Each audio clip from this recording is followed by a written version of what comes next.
আসসালামু আলাইকুম। আমন্ত্রণ জানাচ্ছি ফভ টিভি নিউজ আপডেটে। সঙ্গে আছি আমি ইমতিয়াজ আহমেদ। শুরুতেই সংবাদ শিরোনাম। যুক্তরাষ্ট্রের যৌন অপরাধী অ্যাপস্টেনের তালিকায় হাসিনার নাম। বাংলাদেশের জন্য ভারতকে বর্জন করল পাকিস্তান। নির্বাচনের আগেই এনসিপি নেতাকে গুলি করার হুমকি। হরমুজ প্রণালীতে হামলা নিয়ে নতুন তথ্য দিল ইরান। কাবার পবিত্র কাপড় পাঠানো হয়েছিল যৌন অপরাধী অ্যাপস্টেনকে। এবার বিস্তারিত। যুক্তরাষ্ট্রের কুখ্যাত যৌন অপরাধী জেফ্রি অ্যাপস্টেন সম্পর্কিত নতুন ৩০ লাখের বেশি নথি প্রকাশ হয়েছে।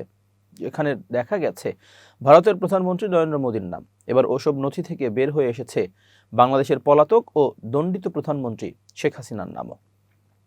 হাসিনার সঙ্গে অ্যাপস্টেনের টিমের যোগাযোগ ছিল, তবে সরাসরি শেখ হাসিনার নাম সেখানে উল্লেখ করা হয়নি। এর বদলে বলা হয়েছে বাংলাদেশের প্রধানমন্ত্রী। মেলে বলতে দেখা যায় জেফ্রি অ্যাপস্টেইনের সঙ্গে ২০ বছর ধরে কাজ করা নারী সহকারী লেসলি গ্রোভ এক মেইলে জানিয়েছেন কোনো একটি অজানা বিষয়ে তার টিমের সঙ্গে বাংলাদেশের প্রধানমন্ত্রী একমত হয়েছেন। তবে বিষয়টি কি তা বলা হয়নি। মেইলটি পাঠানো হয়েছে ২০১৮ সালের সেপ্টেম্বরের ২১ তারিখ রাত ১টার দিকে। মেইলের বিষয়বস্তুর নাম ছিল জেফ্রি অ্যাপস্টেইন। এদিকে শুধু শেখ হাসিনার নামই নয়, অ্যাপস্টেইন নথিতে রয়েছে ভারতের প্রধানমন্ত্রী নরেন্দ্র মোদীও। অ্যাপস্টেইনের ওই মেইলে উল্লেখ আছে, ভারতীয় প্রধানমন্ত্রী মোদী আমার পরামর্শ নেন এবং যুক্তরাষ্ট্রের প্রেসিডেন্টকে খুশি করতে ইসরায়েলে গিয়ে নাচ গান করেন। অ্যাপস্টেইন আরও দাবি করেন এটি কাজ করছিল। ২০১৭ সালে মোদী সত্যি ইসরায়েল সফর করেন, যা ছিল কোনো ভারতীয় প্রধানমন্ত্রীর প্রথম ইসরায়েল সফর, এবং তার কয়েক সপ্তাহ আগে তিনি ট্রাম্পের সঙ্গে ওয়াশিংটনে দেখা করেন।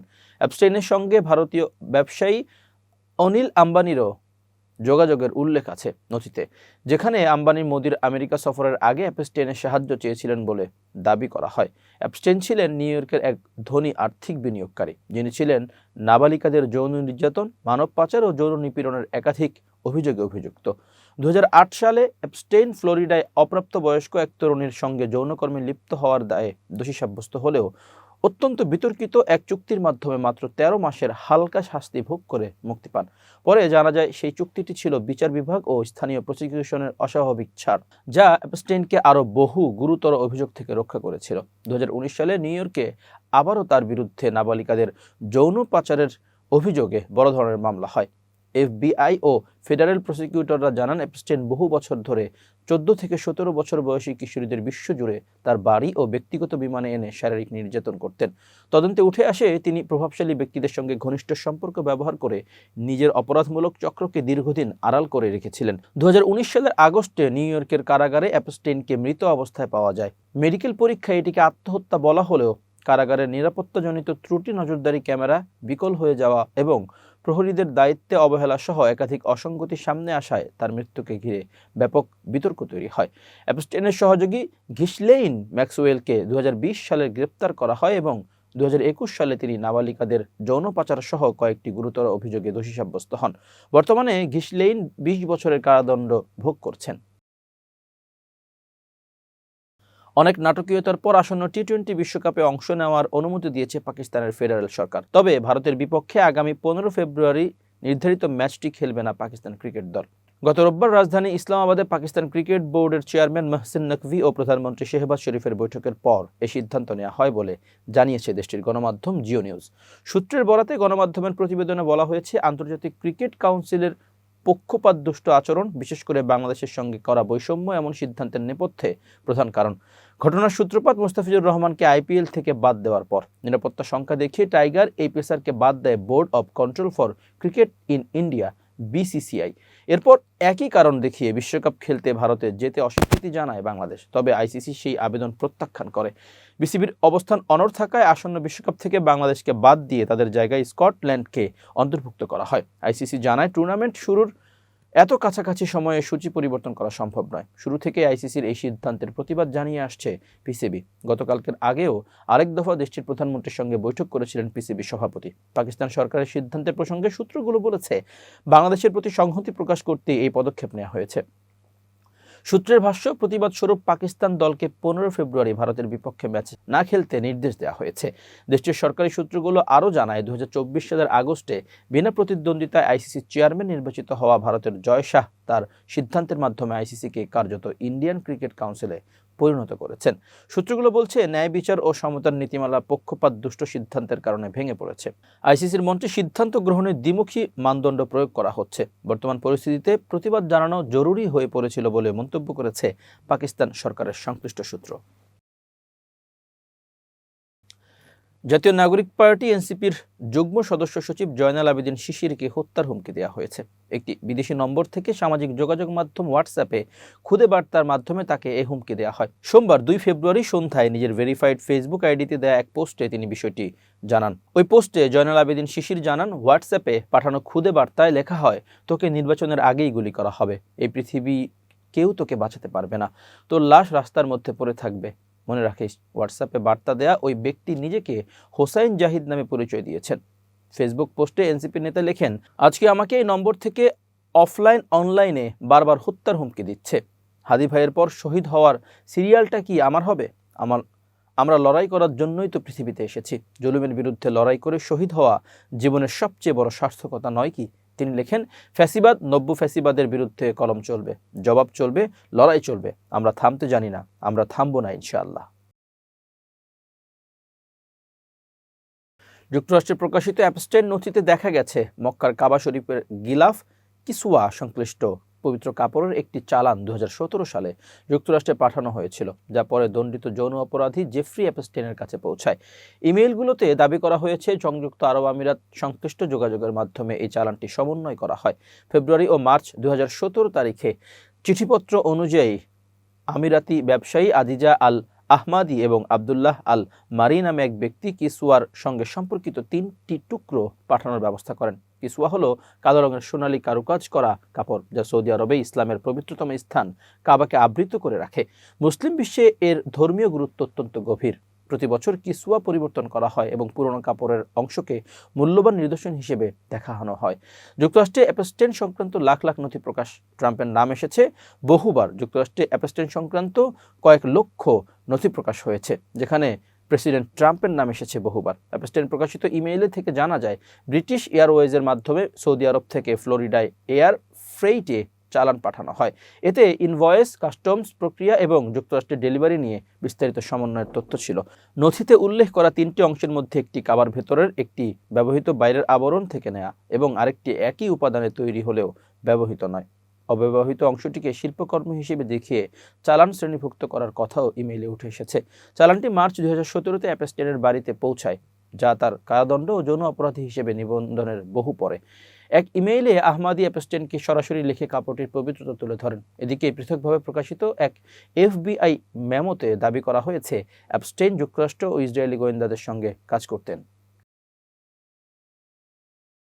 এবার আন্তর্জাতিক প্রসঙ্গ। হরমুজ প্রণালীতে মহড়া নিয়ে নতুন তথ্য দিয়েছে ইরান। দেশটির Islamic revolutionary guard corps IRGC Hormuz প্রণালীতে কোনো লাইভ ফায়ার নৌ সামরিক মহড়া চালানোর পরিকল্পনা করেনি বলে জানিয়েছেন এক ইরানি কর্মকর্তা। বার্তা সংস্থা রয়টার্সের এক প্রতিবেদনে তথ্য জানানো হয়েছে। এর আগে বৃহস্পতিবার ইরানের রাষ্ট্রায়ত্ত টেলিভিশন চ্যানেল প্রেস টিভি জানায়, আইআরজিসি 1 ও 2 ফেব্রুয়ারি হরমুজ প্রণালীতে সামরিক মহড়া চালাবে। তবে ওই ইরানি কর্মকর্তা বলেন, আইআরজিসির পক্ষ থেকে সেখানে কোনো সামরিক মহড়ার পরিকল্পনা ছিল না এবং এ বিষয়ে কোনো আনুষ্ঠানিক ঘোষণাও দেওয়া হয়নি। গণমাধ্যমে প্রকাশিত খবরটি ভুল ছিল। হরমুজ প্রণালী বিশ্বের অন্যতম গুরুত্বপূর্ণ নৌপথ, যার মাধ্যমে প্রায় 20% বৈশ্বিক তেল সরবরাহ পরিবাহিত হয়। এদিকে যুক্তরাষ্ট্র মধ্যপ্রাচ্যে তাদের নৌ উপস্থিতি বাড়িয়েছে। মার্কিন প্রেসিডেন্ট ডোনাল্ড ট্রাম্প ইরানকে পারমাণবিক চুক্তিতে সম্মত না হলে অথবা সরকার বিরোধী বিক্ষোভ দমন না করলে সামরিক হস্তক্ষেপের হুমকি দিয়ে আসছেন। ইরানে গত ডিসেম্বরের শেষ দিকে অর্থনৈতিক সংকটকে কেন্দ্র করে বিক্ষোভ শুরু হলেও তা দ্রুত রাজনৈতিক রূপ নেয়। 1979 সালে ইসলামী প্রজাতন্ত্র প্রতিষ্ঠার পর এটিই দেশটির জন্য সবচেয়ে বড় রাজনৈতিক চ্যালেঞ্জ বলে মনে করা হচ্ছে। কঠোর দমন পীড়নের পর বর্তমানে বিক্ষোভ অনেকটাই স্তিমিত হয়েছে।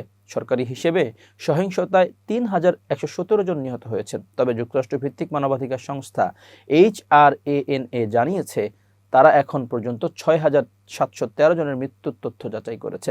রোববার ইরানের সর্বোচ্চ নেতা আয়াতুল্লাহ আলী খামেনি বলেন, যুক্তরাষ্ট্র যদি ইরানে হামলা চালায় তবে তা আঞ্চলিক সংঘাতে রূপ নেবে। তিনি বিক্ষোভকে যুক্তরাষ্ট্র ও ইসরায়েল সমর্থিত একটি অভ্যুত্থান হিসেবে আখ্যা দিয়ে বলেন, এই অশান্তির উদ্দেশ্য ছিল দেশের শাসন ব্যবস্থার কেন্দ্রগুলোতে আঘাত হানা। কূটনৈতিক টানাপোড়েন ও সম্ভাব্য সামরিক সংঘাতের আশঙ্কার মধ্যেও আলোচনার টেবিলে বসতে যাচ্ছে যুক্তরাষ্ট্র ও ইরান। আগামী 6 ফেব্রুয়ারি তুরস্কের ইস্তাম্বুলে দুই দেশের সরকারি কর্মকর্তাদের মধ্যে বৈঠক অনুষ্ঠিত হবে। মধ্যপ্রাচ্যের একটি আরব দেশের এক কর্মকর্তার বরাত দিয়ে সোমবার তথ্য জানিয়েছে এএফপি। নাম প্রকাশে অনিচ্ছুক ওই কর্মকর্তা জানান, মিশর, কাতার, তুরস্ক ও ওমানের ধারাবাহিক মধ্যস্থতা ও কূটনৈতিক উদ্যোগের ফলেই এই বৈঠকের পথ তৈরি হয়েছে। ইস্তাম্বুলে অনুষ্ঠেয় বৈঠকে মার্কিন প্রতিনিধি দলের নেতৃত্ব দেবেন প্রেসিডেন্ট ডোনাল্ড ট্রাম্পের বিশেষ দূত স্টিভ উইটকফ। অপরদিকে ইরানের পক্ষে প্রতিনিধি দলের নেতৃত্বে থাকবেন দেশটির পররাষ্ট্রমন্ত্রী সৈয়দ আব্বাস আরাকচি। বৈঠকে যুক্তরাষ্ট্র ও ইরানের প্রতিনিধিদের পাশাপাশি সৌদি আরব, মিশর, তুরস্ক এবং মধ্যস্থতাকারী দেশগুলোর কর্মকর্তারাও উপস্থিত থাকবেন। আলোচনার প্রধান বিষয়বস্তু হিসেবে থাকছে ইরানের পরমাণু কর্মসূচি। ইরানের পরমাণু কর্মসূচি নিয়ে ওয়াশিংটন ও তেহরানের মধ্যে প্রায় 2 দশকের বেশি সময় ধরে উত্তেজনা বিরাজ করছে। গত বছরের জুনে এই ইস্যু ঘিরে যুক্তরাষ্ট্র ও ইসরায়েলের সঙ্গে ইরান সংঘাত হয়। 12 দিন স্থায়ী সেই সংঘাতের পর যুদ্ধবিরতিতে পৌঁছালেও দ্বিপক্ষীয় সম্পর্কের তিক্ততা কাটেনি। এরই মধ্যে গত জানুয়ারির মাঝামাঝি মধ্যপ্রাচ্যের জলসীমায় বড় ধরনের নৌবহর মোতায়েনের নির্দেশ দেন মার্কিন প্রেসিডেন্ট ডোনাল্ড ট্রাম্প, যা নতুন করে যুদ্ধের আশঙ্কা বাড়িয়ে তোলে। তবে কূটনৈতিক সমাধানের ইঙ্গিতও মিলেছে। গত 1 ফেব্রুয়ারি হোয়াইট হাউসে সাংবাদিকদের সঙ্গে আলাপকালে ট্রাম্প বলেন, তিনি ইরানের সঙ্গে একটি সমঝোতা চুক্তিতে পৌঁছানোর বিষয়ে আশাবাদী। একই দিনে ইরানের পররাষ্ট্রমন্ত্রী সৈয়দ আব্বাস আরাকচি সিএনএনকে দেওয়া এক সাক্ষাৎকারে জানান, কয়েকটি মিত্রদেশ যুক্তরাষ্ট্র ও ইরানের মধ্যে মধ্যস্থতার চেষ্টা করছে এবং পারস্পরিক অবস্থা তৈরিতে কাজ করছে। তিনি বলেন, যদি যুক্তরাষ্ট্রের আলোচক দল ন্যায়সঙ্গত ও গ্রহণযোগ্য প্রস্তাব নিয়ে এগিয়ে আসে তবে আবারও আলোচনার সুযোগ তৈরি হতে পারে। এবার বিজ্ঞান ও প্রযুক্তির খবর। পৃথিবী থেকে প্রায় 146 আলোকবর্ষ দূরে অবস্থিত নতুন এক গ্রহের সন্ধান পেয়েছে বিজ্ঞানীরা। গ্রহটি সম্ভাব্যভাবে বাসযোগ্য এবং এর পরিবেশ মঙ্গল গ্রহের সঙ্গে সাদৃশ্যপূর্ণ বলে জানা গেছে। এই গ্রহের নাম HD 137010b। এটি একটি সূর্যের মতো নক্ষত্রকে কেন্দ্র করে অবর্তিত হচ্ছে এবং আকারে পৃথিবীর চেয়ে প্রায় 6% বড়। এক আন্তর্জাতিক গবেষক দলের হাতে এই গ্রহটি আবিষ্কৃত হয়েছে, যারা অস্ট্রেলিয়া, যুক্তরাজ্য, যুক্তরাষ্ট্র ও ডেনমার্ক থেকে আসা বিজ্ঞানীদের নিয়ে গঠিত। তারা 2017 সালের নাসার কেপলার স্পেস টেলিস্কোপের K2 মিশনের তথ্য বিশ্লেষণ করে এই গ্রহের অস্তিত্ব নিশ্চিত করেন। এই গবেষণার ফলাফল চলতি সপ্তাহে অ্যাস্ট্রোফিজিক্যাল জার্নাল লেটার্স নামক খ্যাতনামা জার্নালে প্রকাশিত হয়েছে। অস্ট্রেলিয়ার ইউনিভার্সিটি অফ সাউদার্ন কুইন্সল্যান্ডের গবেষক ডক্টর চেলসি হুয়াং জানান, গ্রহটির কক্ষপথ পৃথিবীর মতো প্রায় 355 দিনের। গ্রহটির নিজ নক্ষত্রের হ্যাবিটেবল জোনে থাকার সম্ভাবনা প্রায় 50%। এই নক্ষত্রটি আমাদের সূর্যের তুলনায় শীতল ও কম উজ্জ্বল, যার কারণে গ্রহটির পৃষ্ঠের তাপমাত্রা মঙ্গল গ্রহের মতো শীতল, প্রায় -70 ডিগ্রি সেলসিয়াস পর্যন্ত নেমে যেতে পারে। গ্রহটির আবিষ্কারে বিশেষ ভূমিকা নিয়েছে একদল স্বেচ্ছাসেবী সিটিজেন সায়েন্টিস্ট সহ জ্যোতিষবিজ্ঞানী ও ডক্টর আলেকজান্ডার ওয়েইনার, যিনি সেই সময় হাই স্কুলে পড়েছিলেন। তিনি জানান, প্ল্যানেট হান্টার্স নামক সিটিজেন সায়েন্স প্রকল্পে কাজ করা তার জন্য বড় অনুপ্রেরণা ছিল এবং সেই কাজ থেকে ফিরে এসে গুরুত্বপূর্ণ এই আবিষ্কারে অংশগ্রহণ করা তার জন্য অসাধারণ অভিজ্ঞতা। এবার খেলার খবর। চ্যাম্পিয়ন্স লিগে কোপেনহেগেনের বিপক্ষে বার্সেলোনার বড় জয়ের ম্যাচে গোল করে নেইমারের বিখ্যাত উদযাপন অনুকরণ করেন লামিন ইয়ামাল। ম্যাচের পর সেই উদযাপনের ব্যাখ্যা দিতে গিয়ে নেইমারের সঙ্গে তার সম্পর্ক এবং বিশ্বকাপকে ঘিরে করা একটি ব্যক্তিগত চুক্তির কথা বলেন 18 বছর বয়সী এই ফরওয়ার্ড। ইয়ামাল বলেন, আমি নেইমারের সঙ্গে একটা চুক্তি করেছি, যদি বিশ্বকাপের ফাইনালে স্পেন ও ব্রাজিলের দেখা হয় তাহলে ম্যাচ শেষে আমরা একসঙ্গে ছুটিতে যাব। এই চুক্তির মাধ্যমে দুই তারকা জানিয়ে দিয়েছেন বন্ধুত্বই সবার আগে। গত বছরের জুনে রিও ডি জেনেরোতে নেইমারের বাড়িতে সময় কাটিয়েছেন ইয়ামাল। তখন থেকে দুজনের সম্পর্ক আরো ঘনিষ্ঠ হয়। সেই সফরের স্মৃতি এখনও ইয়ামালের কাছে বিশেষ।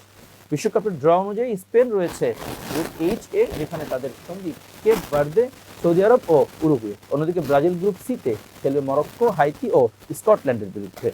ফলে দুই দলের দেখা হতে পারে কেবল ফাইনালে। তবে নেইমারের বিশ্বকাপ খেলা এখনো অনিশ্চিত। হাঁটুর অস্ত্রোপচারের পর দীর্ঘ পুনর্বাসনে থাকা এই তারকা 2023 সালের অক্টোবরের পর আর জাতীয় দলে খেলেননি।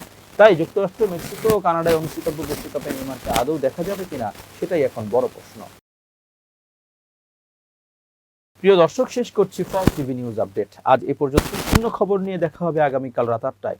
নিজেকে আপডেট রাখতে সাবস্ক্রাইব করুন চ্যানেলটি, নিয়মিত লাইক, কমেন্ট ও শেয়ার করে ছড়িয়ে দিন সর্বত্র। সুস্থ থাকুন, নিরাপদে থাকুন। আল্লাহ হাফেজ।